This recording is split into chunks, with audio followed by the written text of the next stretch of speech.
Grand Rising family, this is Rose Delphi, and I just woke up, no filter. My voice is a little raspy. Let me get some water. But I wanted to deliver this message before I even get out of bed. And yes, I wake up like this. I wake up like this.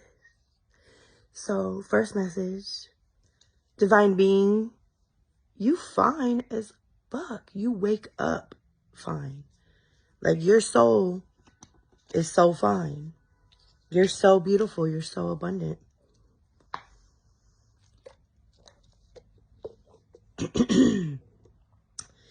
Yes, you know, you might have pretty skin, pretty hair, pretty eyes, pretty smile, nice muscles, whatever.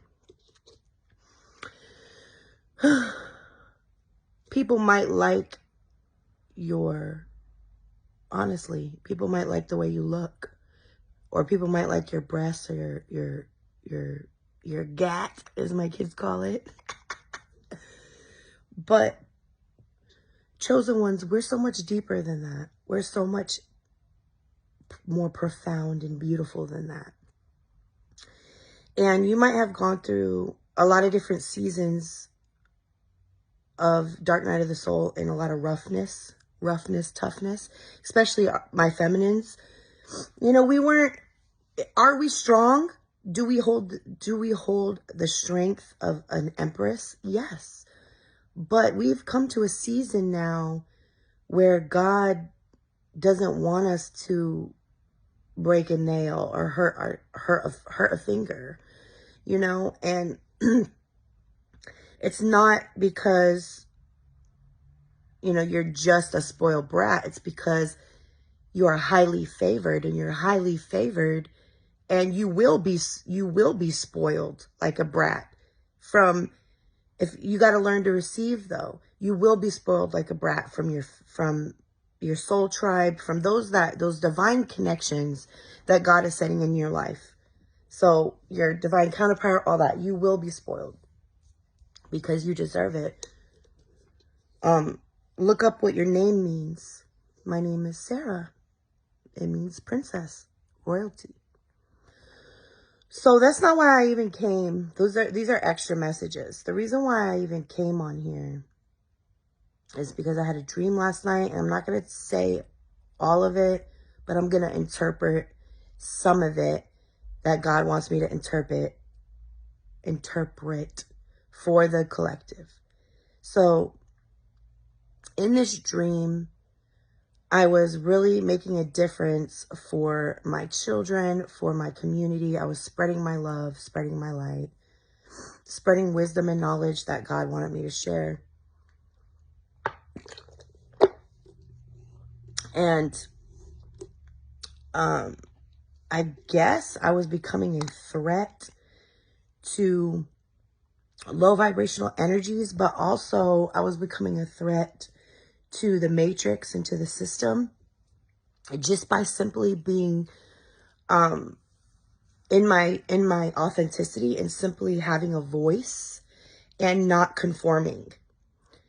And so what ended up happening to me was there was like a school or a concentration camp or some sort of institution, and it was ran by nuns.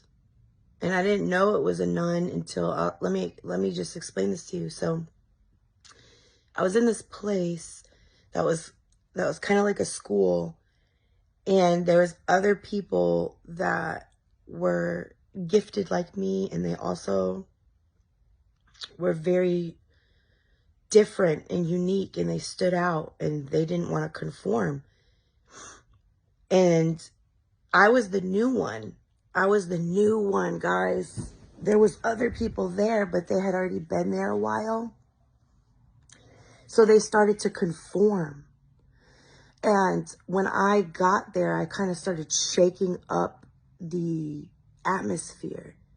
And it was like I was causing a revolution, or an uproar was happening because I would not conform. They kept trying to tell me to do this and do that, and I wouldn't listen. I was doing things the way I felt led to do it. And what happened was other people started to gain courage. And when other people started to gain courage, the leaders of that place started to lose control. And when they started to lose control, it was because we no longer feared, but they started to fear. And then the injections, guys, there was injections. And I hope this video don't get took off of YouTube. But if it does, if this video gets taken off of YouTube or anything, I will make a Patreon or a Vimeo or something for my subscribers, because God told me I'm going to start getting a lot more dreams, and I'm not going to interpret all of it, just the parts that Source wants me to. But some of it is very eye-opening.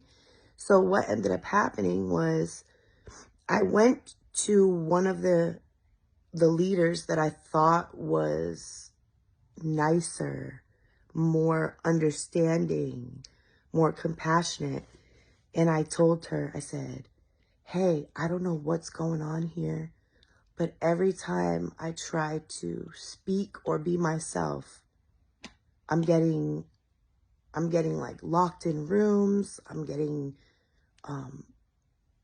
food taken from me. I'm not getting my essential needs met. I'm getting put away in isolation. And when I said that, my spirit and my voice exposed what was happening. And this is when I found out they were nuns. When I looked up at her, she was wearing the whole thing like a nun. And then she proceeded to give me an injection. And she gave me an injection in my hand, right in my open palm, right where Jesus had the scars of the nails.